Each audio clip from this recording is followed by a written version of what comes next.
इसके बाद ERP, ERP exposure response prevention, OCD के लिए सबसे खतरनाक थेरेपी। ये खतरनाक थेरेपी है। इसमें रियल में एक्सपोजर करवाया जाता है। जिनको गंदगी से डर लगता है, गंदी चीज़ों को छुआ दिया जाता है। जिनको शमशान घाट से डर लगता है, शमशान घाट में ले जाया जाता है। जिनको भगवान से डर लगता है, भगवान के मंदिर में ले जाया जाता है। जिनको HIV से डर लगता है, HIV पेशेंट से मिलवाना या हॉस्पिटल में ले जाना, या सुई से डर लगता है, सुई हाथ में देना।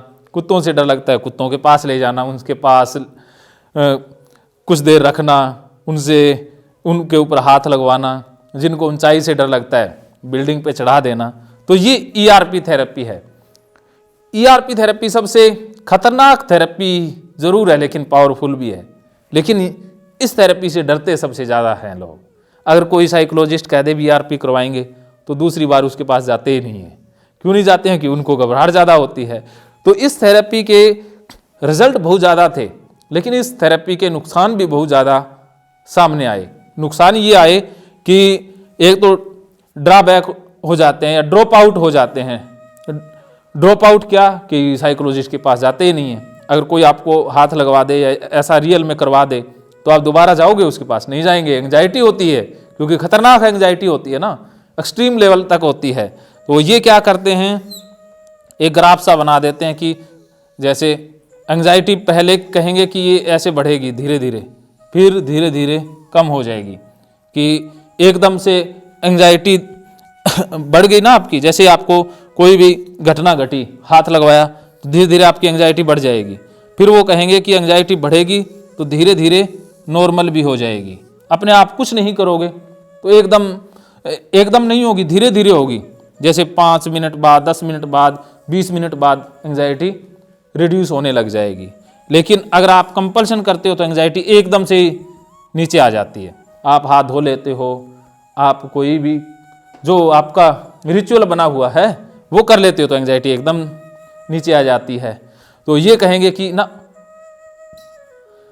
एक्सपोजर रिस्पॉन्स प्रिवेंशन, कि आपको रिस्पॉन्स को प्रिवेंट कर देना है। जो रिस्पॉन्स आप करते हो, रिचुअल करते हो, उसको रोक लेना है, उसको रोक के रखना है, वो करना नहीं है। उसको करने से मना किया जाता है और कहते हैं अभी आपको छोड़ दिया जाता है। तो आप कुछ देर बाद में नॉर्मल हो जाते हो भी जाते हैं। तो ये ईआरपी है। लेकिन एकदम से नॉर्मल हो तो बंदा इस कंपल्सन से जाता है, लेकिन अगर आपको ना करने दिया जाए, आपके हाथ ना धोने दिए जाए, तो क्या होगा कि आप घर आकर के कसर पूरी कर लोगे। ऐसा होता है कि वो वहां तो नहीं धोएंगे, लेकिन घर आकर के फिर हिसाब बराबर कर लेंगे। घर आके उतना ही ज्यादा कर देंगे कि हाँ, फिर उनको चैन मिलेगा। यह कई बार मेंटल कंपल्सन होने लग जाते हैं।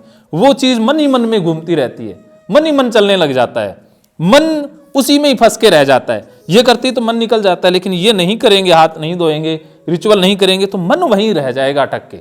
जैसे आपने नाली में हाथ दे दिया, धोने ही नहीं दिया गया, 2 घंटे तक नहीं धोया, चलो देख रहा है कोई साइकोलॉजिस्ट, तो आपके मन में तो चलता रहेगा ना, कि मन में तो चलता ही रहेगा, हाथ तो गंदा है, हाथ को ऐसे रखेंगे, वैसे रखेंगे, टच नहीं करेंगे, कि हाथ तो गंदा है, घर जाके धो लेंगे। 2 घंटे 4 घंटे धोएंगे जरूर, जब वो नहीं देखेगा तब धो लेंगे। तो वो मन ही मन तो वहीं पर ही उलझे हुए हैं, कंपल्सन में उलझे हुए हैं। तो इसलिए ईआरपी ज़्यादा कारगर नहीं हो पाई। क्यों नहीं हो पाई? क्योंकि मेंटल तौर से इंसान उसी में ही फंस जाता है, वहीं पर अटका रहता है, उसको कुछ भी समझ नहीं आता। जब तक उसको वो करने ना दिया जाए, तब तक उनको समझ में ही नहीं आता है कि पहले हमें हमारे वाला काम कर लेने दो, फिर ज्ञान दे देना। तो ज्ञान इनको कंपल्सन करने के बाद ही समझ आता है। तो लेकिन गीता में ईआरपी जरूर है, लेकिन ईआरपी ज्ञान के साथ है, कि ईआरपी आपसे कोई करवाए ना, ईआरपी आप खुद करो। आपको ही ईआरपी करने के लिए कैपेबल बनाना, सक्षम बनाना, कि आपको ले जाना शमशान घाट के पास, वो तो एक घटना है, एक बार हो जाएगा, लेकिन आप खुद वहां पर अकेले जा पाओ, वो असली इलाज है। आप खुद नाली को छू पाओ, भगवान के मंदिर में जाओ, खुद जा पाओ अकेले, तो वो असली है। तो ऐसा भगवान श्री कृष्ण अर्जुन के साथ करते हैं, उसके लिए ऐसा नहीं है कि मैं युद्ध कर दूंगा, मैं ये कर दूंगा, वो कर दूंगा। उसको मानसिक तौर पर तैयार करते हैं और फिर कहते हैं भाई तेरी मर्जी आए तो युद्ध कर, ना आए तो ना कर। तो अर्जुन ने फिर उठाया। तो ऐसा ही साइकोलॉजिस्ट करता है कि वो आपको पूरी तरह से एजुकेट करता है, पूरी जो शिक्षा है ओसीडी से संबंधित, बीमारी से संबंधित, वो देता है। आपके मन को ही मजबूत करता है, आपको वो कला सिखाता है कि कैसे डील करना है, एंग्जाइटी आए तो कैसे डील करना है, घबराहट हो तो कैसे डील करना है, विचार आएंगे तो कैसे बाईपास करना है, कैसे सब कुछ करना है। वो शिक्षा देना असली है, तो वो भगवत गीता में है।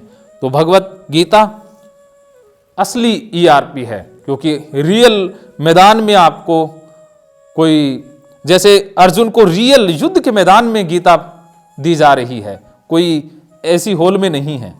तो जैसे आपको नाली के पास खड़ा कर दिया गया, बस इतना कि खड़ा कर दिया, भाई अब छूना ना छूना तेरे हाथ में है, तो वहां पर आपको बताना कि छूने से ये होगा, नहीं छुएंगे तो ये होगा, यहां देख भी कोई गंदगी है या कुछ नहीं है, बाकी लोग भी तो छू ही रहे हैं, उसको खुद हाथ में लेकर के दिखाना, दूसरे लोगों से हाथ में लेकर के दिखाना, उसको खुद ना कहना, तो वो देखेगी यार सभी तो कर रहे हैं, तो मैं भी एक बार करके देखूं। अगर वो खुद कर ले तो समझने ला इलाज हो गया, तो वो खुद उसके अंदर साहस जाग जाए कि मैंने भी करके देखना है। तो कृष्ण उसको पानी तक तो ले आए हैं, लेकिन कह दिया कि पानी तो तुझे प्यास के अनुसार पीना है, ऐसा नहीं है कि प्यास है नहीं धक्के से ही मुंह में गिलास ठूस दें। तो यही किया जाता है, साइकोलॉजिस्ट आपको रियल सिचुएशन में ले जाता है, लेकिन करोगे आप अपनी मर्जी से, जब आपको लगे तभी आपको करना है, क्योंकि जबरदस्ती नहीं की जा सकती ना। भगवान श्री कृष्ण अर्जुन के साथ नहीं कर रहे तो बाकी इंसान कैसे कर सकता है। तो यही गीता का मकसद है, और गीता इस प्रकार ईआरपी से भी संबंध रखती है। पूरा वीडियो देखने के लिए डाउनलोड करें राजेंद्र जोधपुरिया ऐप।